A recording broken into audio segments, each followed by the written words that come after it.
নমস্কার বন্ধুরা, আমাদের চ্যানেল অতীত ও অনুসন্ধানে আপনাদের স্বাগত। এখানে আমরা আমাদের ইতিহাসের নানা খুঁটিনাটি তথ্য বিষয় ছোট্ট ছোট্ট আলোচনা করব, শেয়ার করব। তো সেই মতো আজ আমরা আমাদের ভারতীয় সভ্যতার উষা লগ্নের দিকে একটু ফিরে তাকাবো।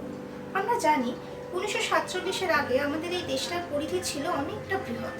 এখনকার পাকিস্তান, আফগানিস্তান, বাংলাদেশ, নেপাল, ভুটান সহ সমগ্র ভারতীয় উপমহাদেশের আয়তন ছিল বর্তমানে চীনের থেকেও বেশি।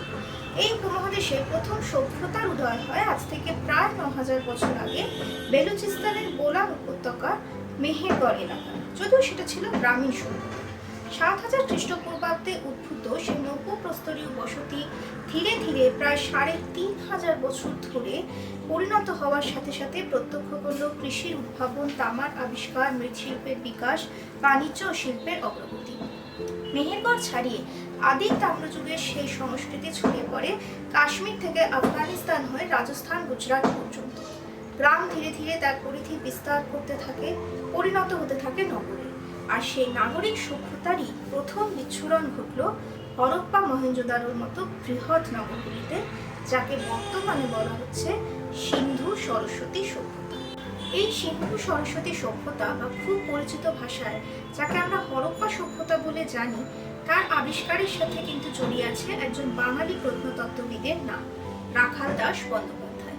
যদিও 1922-এ রাখাল দাস বন্দ্যোপাধ্যায়ের আগেই 1826-এর মার্কিন প্রত্নতত্ত্ববিদ স্যার চার্লস ম্যাসন পশ্চিম পাঞ্জাবের মন্টগোমারি জেলায় সরকারি কাজ পর্যবেক্ষণে গিয়ে এই সংস্কৃতির কিছু প্রাচীন নিদর্শন অর্থাৎ পোড়া মাটির ইট খুঁজে পেয়েছিলেন। এরপর আলেকজান্ডার কানিংহাম আবারও 1856 আর 1872-এ কিছু প্রত্নতাত্ত্বিক নিদর্শন খুঁজে পান। কিন্তু শেষ পর্যন্ত ভারতীয় প্রত্নতত্ত্ব বিভাগের অধিকর্তা স্যার জন মার্শালের উদ্যোগে দয়ারাম সাহানির নেতৃত্বে শুরু হয় উৎখনন। সেটা 1920 সাল। আর 1922-এ রাখাল দাস বন্দ্যোপাধ্যায় এবং দয়ারাম সাহানির দ্বারা যথাক্রমে মহেঞ্জোদারো আর হরপ্পার ধ্বংসাবশেষ আবিষ্কারের সাথে সাথে ভারত ইতিহাস চর্চায় নতুন দিগন্ত খুলে যায়। ভারতবর্ষ যে বহু শতাব্দীর পূর্বেই নাগরিক সংস্কৃতির জন্ম দিতে পেরেছিল সে কথা নিঃসন্দেহে প্রমাণ হয়ে যায়। তো এই সুবিস্তৃত সভ্যতার নামকরণ নিয়ে রয়েছে নানা মুনির নানা মত। গবেষণার প্রথম পর্যায়ে বেশিরভাগ প্রত্নকেন্দ্রগুলোই আবিষ্কৃত হয়েছিল সিন্ধু নদের অববাহিকা জুড়ে, বর্তমান পাকিস্তানের পাঞ্জাব, সিন্ধু, বেলুচিস্তানের বিভিন্ন স্থানে। আর সেগুলির মধ্যে সব থেকে বৃহৎ ছিল হরপ্পা ও মহেঞ্জোদারো। হরপ্পার আবিষ্কার প্রথম হওয়ায় এটিকে হরপ্পা সভ্যতা নামে চিহ্নিত করা শুরু হতে থাকে, যদিও মর্টিমার ভেলার সিন্ধু নদের নামে এই সভ্যতার নাম দিয়েছিলেন সিন্ধু সভ্যতা বা ইন্ডাস ভ্যালি সিভিলাইজেশন। কিন্তু বিগত কয়েক দশকে সিন্ধুর অববাহিকা ছাড়িয়ে বর্তমান ভারত ও পাকিস্তানের এক বিরাট এলাকা জুড়ে এই সভ্যতার বিভিন্ন কেন্দ্রের সন্ধান এর নামকরণের বদল অনিবার্য করে তুলেছে। উত্তরে আফগানিস্তানের জম্মু বা পশ্চিমে রাজস্থান, গুজরাট, দক্ষিণে মহারাষ্ট্র থেকে পূর্বে প্রায় দিল্লি পর্যন্ত প্রসারিত এই সভ্যতার প্রাণ কেন্দ্র ছিল সিন্ধু নদ। এই তত্ত্ব কিন্তু এখন বদলাচ্ছে, কারণ শুধুমাত্র সিন্ধু নয়, আরও একটি নদী ছিল এই সভ্যতার প্রাণকেন্দ্র, ঘগ্গর হাকরার শুকনো খাত বা প্রাচীন সরস্বতী। এস আর মোঘলের যুগান্তকারী গবেষণা প্রথম এই চমকপ্রদ তথ্যটি সামনে নিয়ে আসে যে ঋগ্বেদের নদীতমা, দেবীতমা সরস্বতী কাল্পনিক কোনো নদী নয়, ভারত ও পূর্ব পাকিস্তানের মধ্য দিয়ে প্রবাহিত একটি নদী, যেটি বয়ে যেত যমুনা ও শতদ্রুর মধ্যিখান দিয়ে। শতদ্রু ও যমুনার গতিপথ পরিবর্তনের কারণে নদীটি শুকিয়ে যায়। শুধু তাই নয়, বর্ষার জলে এই নদী যে রীতিমতো ফুলে ফেঁপে উঠত তাও কিন্তু ভূতাত্ত্বিক গবেষণা প্রায় প্রমাণ করে ফেলেছে। আর এই নদীর তীরে কালীগঙ্গার, বানমালী, রাখিগড়ের মতো সিন্ধু সভ্যতার উল্লেখযোগ্য প্রত্নকেন্দ্রের অবস্থান যেমন একদিকে সিন্ধু সভ্যতার নাম বদলে তাকে দিয়েছে নতুন তকমা সিন্ধু সরস্বতী সভ্যতা, তেমন জন্ম দিয়েছে নতুন আরেকটি বিতর্কের। যদি ঋগ্বেদের ছত্রে ছত্রে এই সরস্বতীর এত স্তুতি থাকে, যদি ঋগ্বৈদিক বর্ণনার সাথে মিলে যায় ভূতাত্ত্বিক অনুসন্ধান, তাহলে কি সিন্ধু সরস্বতী সভ্যতা প্রাক বৈদিক সংস্কৃতি নয়? তাহলে এই সংস্কৃতির স্রষ্টা কারা? আর এই প্রশ্ন নিয়ে বিতর্ক অন্তহীন, এবং এর সাথে জড়িয়ে আছে ভারতীয় ইতিহাসের সম্ভবত সব থেকে বিতর্কিত প্রশ্নটি আর্য অনুপ্রবেশ। সত্যিই কি আর্যরা এসেই এই প্রাগার্য সংস্কৃতির বিনাশ ঘটিয়েছিলেন, যেমনটা বলেছেন মার্শাল থেকে হুইলার হয়ে আধুনিককালের অনেক ঐতিহাসিক? নাকি মেনে নেব সেই তিলক স্বামীজির তত্ত্ব যে কোনো অনুপ্রবেশ হয়নি, ভারতীয়রাই ভারতীয় সংস্কৃতির স্রষ্টা, কোনো বহিরাগত আর্য নয়? এই প্রশ্নের মীমাংসা সত্যিই কোনোদিন হবে কিনা জানা নেই, সবই সময়ের অপেক্ষা। কিন্তু একথা এখন মোটামুটি প্রমাণিত যে আর্য মূলত একটি ভাষা গোষ্ঠী বা সাংস্কৃতিক গোষ্ঠী। জাতি হিসাবে আর্যদের প্রতিষ্ঠা মূলত ঔপনিবেশিক ইতিহাস চর্চার অবদান। তবু অতি সাম্প্রতিককালে রাখিগড়ি থেকে প্রাপ্ত নরকঙ্কালের ডিএনএ পরীক্ষার ফল বেশ চমকপ্রদ। দেখা গেছে আমাদের এই পূর্বপুরুষদের শরীরে কেবলমাত্র ভারতীয় R1A1 জিন রয়েছে, আর এই জিনের অস্তিত্ব মিলেছে ইউরেশীয় তৃণভূমি থেকে প্রায় মধ্য এশিয়া পর্যন্ত বিস্তৃত অ্যান্ড্রোনোভো এবং শ্রবণা সংস্কৃতির মানুষদের মধ্যে। তাহলে কি সেখান থেকেই কোনো গোষ্ঠী ভারতবর্ষে প্রবেশ করেছিল? অথচ আর্য বলে যে রাশিয়ান বা ইরানীয় অধিবাসীদের গতানুগতিক পরিচয় এতদিন আমাদের জানা ছিল, তাদের জিনের কোনো হদিশ রাখিগড়ের নরকঙ্কালের মধ্যে কিন্তু পাওয়া যায়নি। মিলেছে সম্পূর্ণ অন্য জিন। বিতর্ক মোড় নিয়েছে নতুন দিকে। বাকি উত্তর ভবিষ্যতের পথে। তবে যে সংস্কৃতি নিয়ে এত বিতর্ক, তার আয়তন ছিল কিন্তু বিশাল।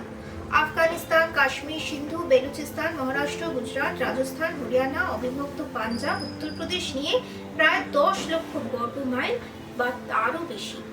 যদিও উৎখনন এখনো চলছে এবং এর পরিধি আরও বাড়ছে, তবুও মোটামুটিভাবে পশ্চিমতম প্রান্তে রয়েছে বেলুচিস্তানের সুতকাজেন্দা, আর পূর্বে দিল্লির কাছে আলমগীরপুর। উত্তরতম প্রান্তে রয়েছে আফগানিস্তানের শোটুগাই, আর দক্ষিণের সীমা মহারাষ্ট্রের দাইমাবাদ পর্যন্ত। এই সম্পূর্ণ অঞ্চল জুড়ে নাগরিক সংস্কৃতির প্রথম বিকাশ দেখা যায় 3300 খ্রিস্টপূর্বাব্দে, যদিও তখনও তা ছিল সূচনা পর্ব।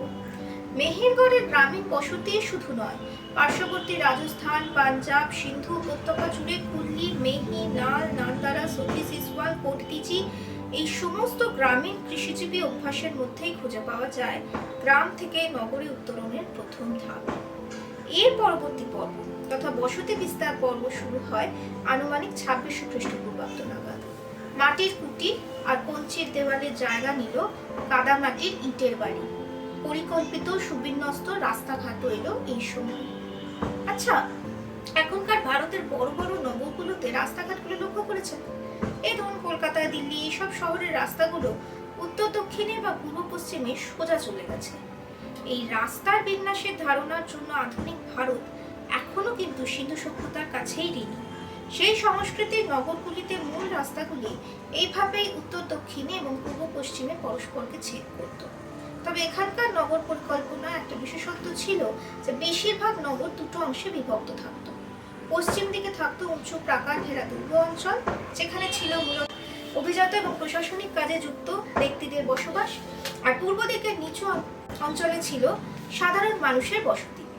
ব্যতিক্রম একমাত্র ধোলাভিরা, কারণ এই ধোলাভিরাতেই আমরা কিন্তু নগরের 3টে ভাগ দেখতে পাই।